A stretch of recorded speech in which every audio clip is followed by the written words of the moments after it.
Dans ce cours, nous allons parler de l'homéostasie, un processus physiologique maintenant constant l'équilibre du milieu intracellulaire, permettant ainsi le fonctionnement de l'organisme. Tous les organismes vivants doivent être dans une situation d'équilibre. Il existe des processus qui permettent à l'organisme de se maintenir à un niveau constant, tenant compte des apports et des pertes en substance.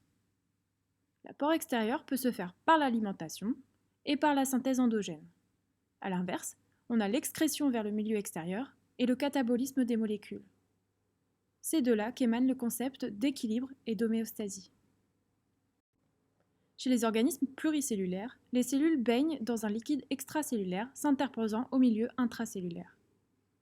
La composition du milieu intracellulaire doit rester stable et cela grâce à l'équilibre hydrique, l'équilibre électrolytique et l'équilibre acido-basique.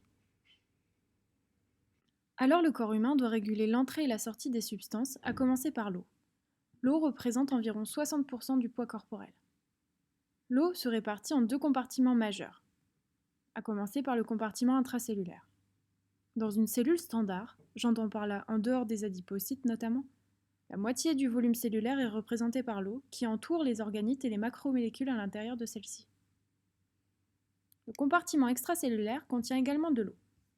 Le compartiment extracellulaire comprend le plasma, qui est la partie liquide du sang, et le liquide interstitiel, qui est le liquide dans lequel baignent nos cellules. À côté de ces deux compartiments, on a le fluide transcellulaire, qui correspond à l'eau présente dans les espaces tapissés d'épithélium, c'est-à-dire qu'ils sont séparés de l'eau plasmatique par un épithélium. Le liquide transcellulaire comprend le liquide céphalorachidien, le liquide articulaire, le liquide oculaire et le liquide pleural. Ce fluide transcellulaire permet de lubrifier notamment les cavités du corps.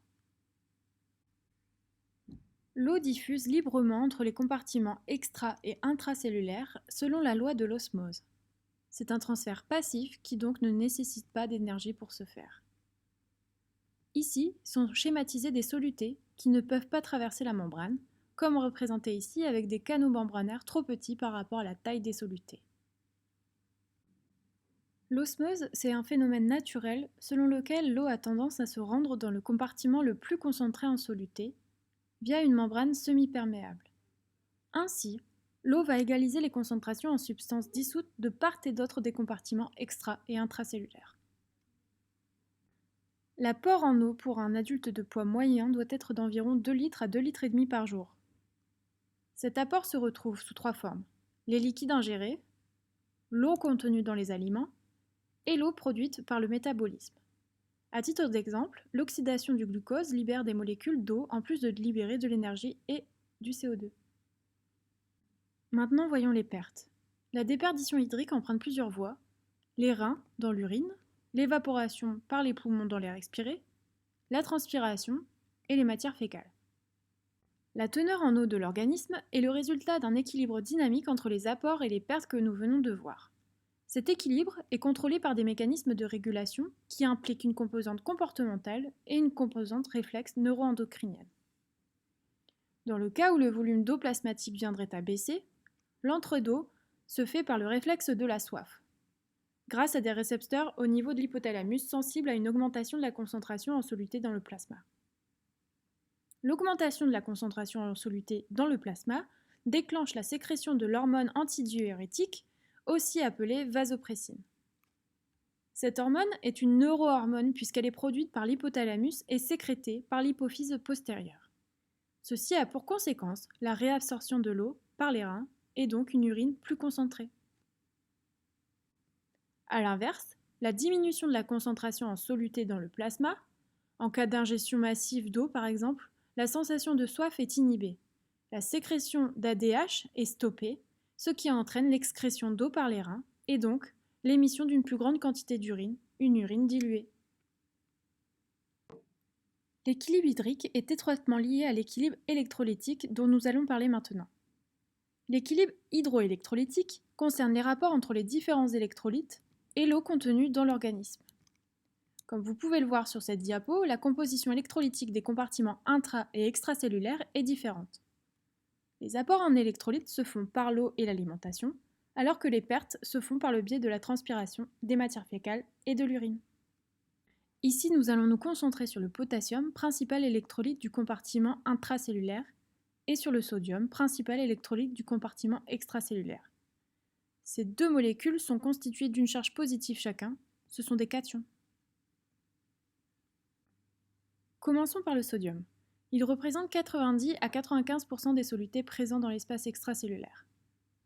La concentration plasmatique de sodium est située entre 135 et 145 mmol par litre. Cette concentration reste stable grâce à de constants et de rapides réajustements du volume d'eau. En cas de modification de cette concentration de sodium dans le liquide extracellulaire, on parle de dysnatrémie. Deux facteurs hormonaux règlent la sortie de sodium par les urines. Quand il y a hyponatrémie, c'est-à-dire un taux anormalement faible de sodium dans le sang, les glandes surrénales sont stimulées et vont sécréter l'aldostérone. C'est une hormone qui agit au niveau du rein en favorisant la réabsorption du sodium vers le plasma. Cela diminue la sortie du sodium par les urines. Quand il y a hypernatrémie, c'est-à-dire un taux anormalement élevé de sodium dans le sang, le facteur natriurétique auriculaire entre en jeu. C'est une hormone sécrétée par l'atrium droit du cœur qui inhibe la sécrétion d'aldostérone et augmente le volume de liquide filtré par les reins et donc qui augmente la sortie du sodium par les urines. Le potassium est quant à lui le principal cation intracellulaire. La concentration de potassium dans les cellules se situe entre 100 et 150 mmol par litre d'eau intracellulaire. On en retrouve notamment dans les muscles, le foie et les hématies.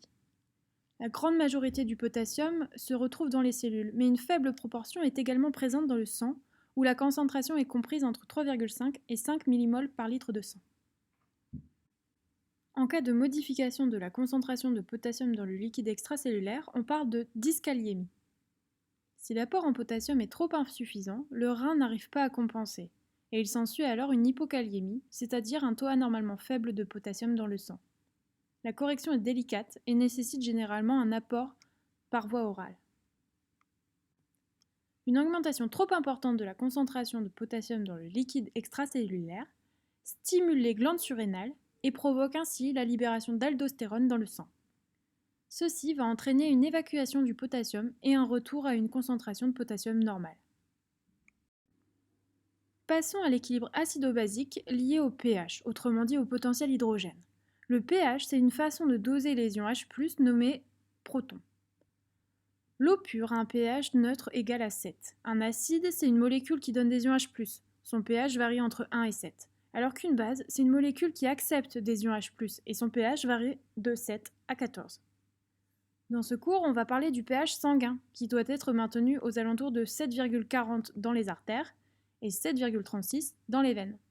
Cette différence est principalement due à la présence plus importante de CO2 dissous dans les veines. Quand on est en dessous de ces normes, on parle d'acidose, et quand on est au-dessus de ces normes, on parle d'alcalose. Parmi les facteurs qui peuvent faire varier le pH sanguin, on retrouve principalement la concentration en CO2 dissous, les bicarbonates et les ions H+. Dans des conditions normales, le maintien du pH est assuré par le système respiratoire, qui permet l'élimination du CO2, et le système rénal, qui permet l'élimination des ions H+. Lorsque l'un des systèmes est déréglé, c'est l'autre qui va prendre le relais pour essayer de compenser le dérèglement de l'acidité. En effet, ces deux systèmes peuvent être à l'origine de dérèglements acido-basiques. Le système respiratoire, avec une acidose ou une alcalose respiratoire, et le système rénal, avec une acidose ou une alcalose métabolique. Commençons par l'acidose et l'alcalose respiratoire, qui sont liées à la concentration en CO2 dissous dans le sang. Pour info, le taux de CO2 dans le sang s'appelle la capnie. L'acidose respiratoire correspond à une diminution du pH sanguin liée à la difficulté de l'organisme à éliminer le CO2 par la ventilation. L'alcalose respiratoire est due à une diminution du taux de CO2 dans le sang causée par une hyperventilation. Concernant le système rénal, les causes d'une acidose métabolique peuvent être une ingestion de substances acides ou leur production endogène, mais également le rein qui a du mal à éliminer les ions H+, notamment dans le cadre d'une insuffisance rénale chronique. L'alcalose métabolique est quant à elle due à une élimination en excès des ions H+ par le rein dans le cadre d'une insuffisance rénale ou de vomissement par exemple. L'alcalose métabolique peut aussi être causée par une augmentation des taux de bicarbonate dans le sang, selon les apports de la personne. C'est ainsi que s'achève ce cours sur l'équilibre hydrique, électrolytique et acido-basique, essentiel pour le maintien de l'homéostasie dans un organisme vivant.